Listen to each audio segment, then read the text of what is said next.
اچھا قاری صاحب مجھے بتائیے گا کہ ایک شخص، انہوں نے تو بات کی کہ نیک اعمال آپ سب کریں گے، آپ کا اخلاق اچھا ہو، وہ شخص جو کہ نیک اعمال بھی کر رہا ہے، جس کا اخلاق بھی بہت اچھا ہے، لیکن وہ مسلمان نہیں ہے، تو کیا وہ جنت میں جا سکتا ہے؟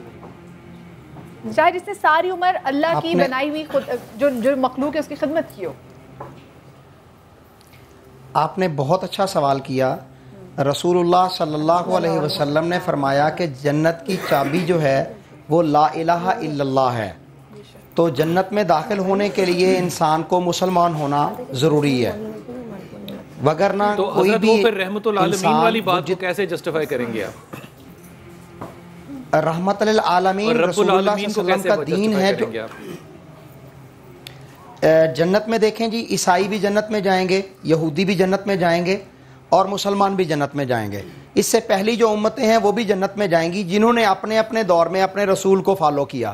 لیکن صحیح مسلم کے اندر حدیث آتی ہے رسول اللہ صلی اللہ علیہ وسلم کی، آپ نے قسم کھا کے کہا کہ اللہ کی قسم جس کے ہاتھ میں محمد صلی اللہ علیہ وسلم کی جان ہے، کوئی بھی یہودی اور کوئی بھی عیسائی جس نے میں محمد صلی اللہ علیہ وسلم کے متعلق سن لیا کہ میں اللہ کا رسول ہوں اور وہ میرے اوپر ایمان نہیں لایا، تو آپ فرماتے ہیں وہ جنت میں داخل نہیں ہوگا۔ یہ اسی رحمت للعالمین محمد صلی اللہ علیہ وسلم کا فرمانے والی شان ہے، لہٰذا جنت میں داخل ہونے کے لیے محمد صلی اللہ علیہ وسلم کی رحمت للعالمین کی تسلیم کرنا ہوگا، اس پر ایمان لانا ہوگا۔ بات کو سنے بغیر ہی میں آپ کی بات کو تسلیم کرتا ہوں۔ میں تو ایک سوال کرنے کے لیے عاجزی سے پیش کرنا چاہ رہا ہوں۔ حدیث قدسی ہے، یا تو کہیے کہ حدیث قدسی نہیں ہے، یا اس میں آپ کو ترمیم کرنا چاہیں۔ اللہ فرماتے ہیں کہ جس نے میری محبت میں، اب اس کے بعد میری محبت کے سوا کوئی لفظ نہیں ہے، جس کی دو آنکھوں میں سے ایک آنکھ سے اتنا آنسو نکلا جو مکھی کے سر کے برابر ہو، میں نے اس پہ دوزخ کی آگ کو ٹھنڈا کر دیا۔ اس میں بلال بھائی آپ نے بالکل ٹھیک کہا، بلال بھائی آپ نے بالکل ٹھیک کہا، لیکن یہ مسلمان کے لیے، مومن کے لیے ہے، کسی کافر کے لیے نہیں ہے۔ نہ اس کے آگے بریکٹ ہے نہ اس کے پیچھے بریکٹ ہے، یہ بریکٹ تو میں اور آپ ڈال رہے ہیں۔ یہ جو احکام بیان ہو رہے ہیں یہ مسلمان کے لیے ہو رہے ہیں، یہ کافر کے لیے نہیں ہو رہے۔ اس نے دیکھیں، میں نے پہلے عرض کیا کہ جنت میں داخل ہونے کی چابی کیا ہے؟ آپ کے پاس دروازہ ہے، بیریئر ہے، لاک لگا ہوا ہے، اس کو داخل ہونے کے لیے لا الہ الا اللہ پڑھ کر دائرہ اسلام میں داخل ہونا ہوگا۔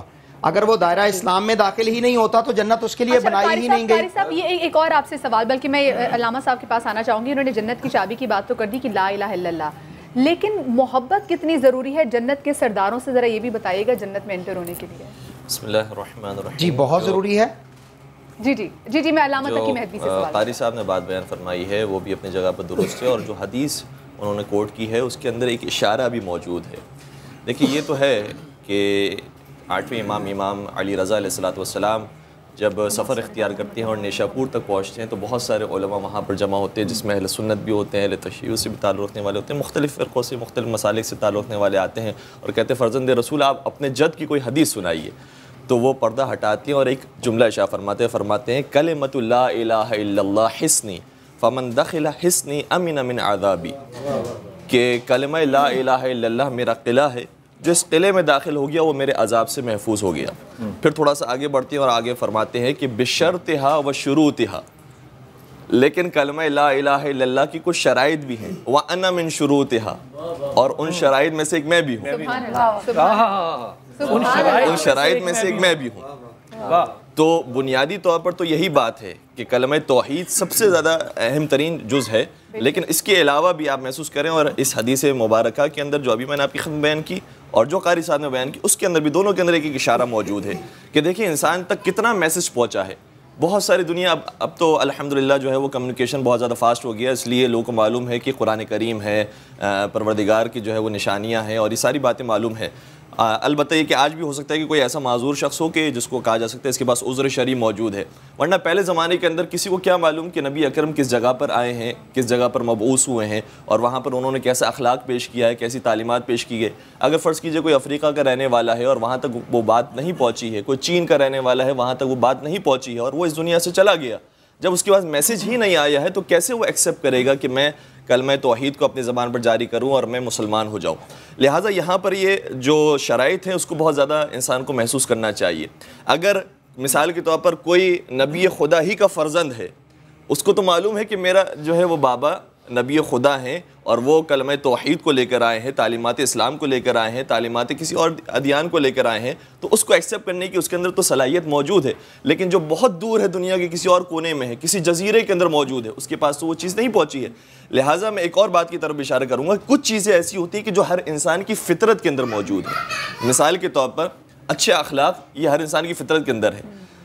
ایک حدیث مبارکہ ہے جس میں پیغمبر اکرم صلی اللہ علیہ وسلم ارشاد فرماتے ہیں کہ السخی لا يدخل النار ولو کان کافرا. سخی کبھی بھی جہنم میں نہیں جائے گا چاہے وہ کافر کیوں نہ ہو. سبحان اللہ. کیونکہ اس کی فطرت میں چیز موجود ہے کہ اگر تم ایثار کر رہے ہو، قربانی دے رہے ہو، چاہے تم نے کلمہ لا الہ الا اللہ اپنی زبان پر جاری نہیں کیا، کلمہ محمد رسول اللہ زبان پر جاری نہیں کیا، اگر کر لیتی اور تم تک پیغام پہنچ جاتا تو کیا ہی بات ہوتی، اور اگر تم تک پیغام پہنچا اور نہیں مانا تو الگ مسئلہ ہے اس کا. لیکن چونکہ اس نے فطرت کے آواز کو، ضمیر کے آواز کو لبیک کہا ہے اور وہاں کم از کم آگے بڑھا ہے، 2 قدم آگے بڑھا ہے، تو پروردگار اس کا بھی اسے اجر دے گا. البتہ بات جو ہے وہ بنیادی طور پر وہی ہے کہ کبھی کبھار انسان جو ہے وہ کسی کے بارے میں فیصلہ کر رہا ہوتا ہے کہ یار انہوں نے جو ہے وہ کلمہ توحید نہیں پڑھا تو یہ خدا نخواستہ جہنمی ہو جائیں گے، اور کسی نے جو ہے وہ کلمہ رسالت نہیں پڑھا تو خدا نخواستہ جہنمی ہو جائیں گے. تو ہمیں دیکھنا پڑے گا، خود قرآن کریم نے اس بات کو ذکر کیا ہے کہ دیکھنا پڑے گا کہ کس تک کتنا پیغام پہنچا ہے. جتنا پیغام پہنچا ہے اگر اس نے اس کی پیروی کی ہے اس طریقے سے اس کا حساب و کتاب. نبی کا بیٹا ہو اور اس کے کہنے پہ وہ کشتی میں نہ آئے تو وہ سوار نہیں ہوا. بالکل جناب نوح علیہ السلام کے بارے میں آیا کہ یا بنی ارکب معنا ولا تکن مع الکافرین، کہ اے میرے لال تم میرے ساتھ کشتی میں سوار ہو جاؤ اور کافروں کے ساتھ نہ ہو جاؤ. تو اگر وہ بھی اپنے بابا کی بات پر لبیک نہ کہے تو ان کا بھی انجام ویسے ہوگا کہ جیسے ایک عام شخص کے انجام ہوتا ہے، اور وہ بھی جہنم کا حقدار قرار پائے گا. کیا ہم عام طور پہ جب بات کرتے ہیں نا تو ہم کہتے ہیں مبینہ طور پہ، ہمیں نہیں علم، مبینہ طور پہ ہو سکتا ہے. تو کیا ایسا نہیں چاہیے کہ ہم بحثیت مسلمان یا خاص طور پہ علماء کرام بھی مبینہ طور پہ یہ فیصلہ نہ سنائیں؟ ہو سکتا ہے خدا جو چاہے کر دے، وہ تو رب تعالیٰ ہے، کیونکہ اللہ پاک کو ہماری رائے تو چاہیے نہیں، درکار نہیں. ایک میں روایت بھی آپ کی خدمت میں ہدیہ کروں، بعد جو ہے وہ قبلہ بیان فرمائیں گے کہ ایک جنازہ تھا جو 4 حبشی غلام لے کر جا رہے تھے، بنی نجار سے ان کا تعلق تھا. یہ جب جنازہ لے کر جا رہے تھے تو پیغمبر اکرم نے اس جنازے کو دیکھا اور کہا کہ معلوم کریں کس کا جنازہ ہے. تو بتایا کہ کوئی بنی نجار کا آدمی تھا، اس کا انتقال ہو گیا، حبشہ سے اس کا تعلق تھا. تو لوگوں نے کہا کہ یہ اس شخص کا جنازہ ہے کہ جو علی مرتضیٰ سے بہت محبت کرتا تھا.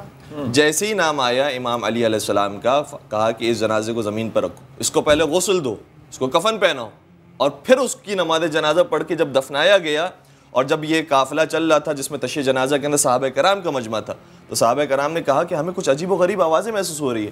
تو پیغمبر اکرم نے فرمایا کہ تمہیں نہیں معلوم کہ اس کی تشییع جنازہ میں آسمان کے ملائکہ شامل ہو گئے. اللہ اکبر.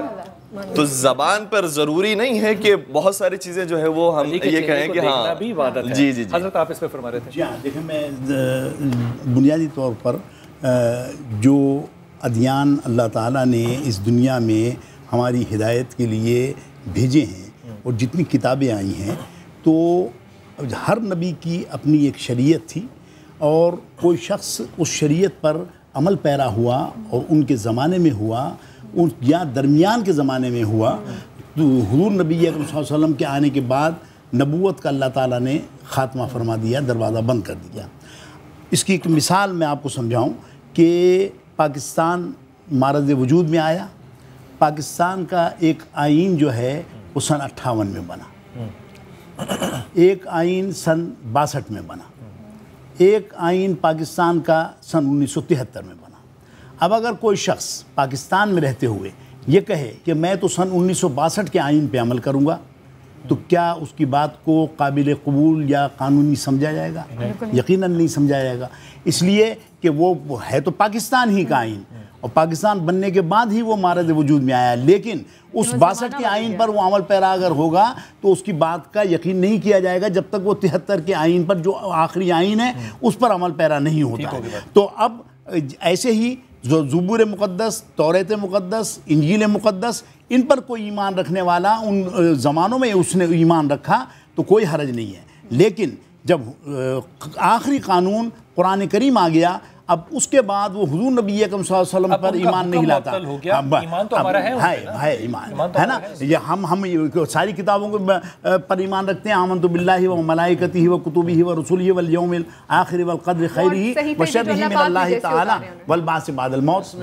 چیز کا اضافہ کروں حضرت نے بالکل بات صحیح فرمائی. اور دوسری بات دیکھیں جتنے بھی انبیاء گزرے ہیں اگر ان میں سے مشہور انبیاء کی بات کریں تو حضرت ابراہیم کو اللہ نے خلیل اللہ کہا, تو خلیل اللہ باپ کو تو نہیں بچا سکا, اللہ نے قانون نہیں بدلا, نوح علیہ السلام کے لیے بیٹے کے لیے نہیں بدلا, لوط علیہ السلام کی بیوی کے لیے نہیں بدلا, اللہ کے رسول نبی کریم صلی اللہ علیہ وسلم کے چچا کے لیے جس کے لیے آیت اتر گئی تبت یدا ابی لہب.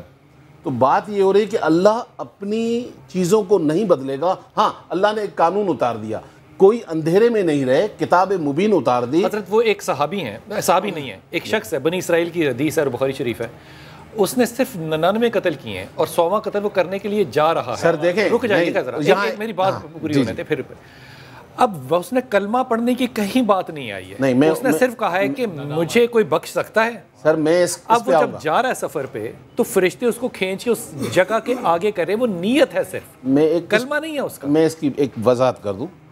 پہلے میں تھوڑا سا ذکر کر دوں سورہ نساء کی آیت نمبر 14 کا, قرآن کا حوالہ ہے. اب تک میں یہ بات ہی بھول جاؤں گا. نہیں سر نہیں بھولیں گے, حوالہ اس لیے دے رہا ہوں کہ لوگ پڑھیں گھر میں. سورہ نساء کی آیت نمبر 14 اللہ تعالیٰ نے کہا کہ جو اللہ اور رسول کی اطاعت نہیں کرے گا اور جو حدود بنا دی گئی اس سے بڑھ جائے گا تو ہم اسے جہنم میں ڈال دیں گے. اللہ فیصلہ نہیں بدلے گا. ہاں اللہ جہنم میں ڈالنا بھی نہیں چاہتا, اللہ کو کوئی شوق نہیں ہے. آپ کو لگتا ہے کہ ہمیں یہ جملہ کہنا چاہیے کہ اللہ یہ نہیں کرے گا, ہم اللہ پہ فیصلہ کیسے لگا سکتے ہیں؟ نہیں, میں تو قرآن کی آیت مفہوم کر رہا ہوں. دیکھیں اللہ قرآن میں خود فرماتے سورہ نساء کی آیت نمبر 147 میں, مجھے کوئی شوق نہیں ہے تم لوگوں کو جہنم میں ڈالنے کا اگر تم میرے شکر گزار بن جاؤ, میں تو قدرداں ہوں. اپنے ہی ہمارے چھوٹی سی بریک کی طرف جا رہے جی, کہیں میں جائے گا. میرے خیال سے بریک لینا بھی مجھے دوزخ کی طرف نہیں لے کے جائے گا, یہ بہت ضروری ہے. چھوٹی سی بریک کے بعد واپس آتے کہیں میں جائیے گا.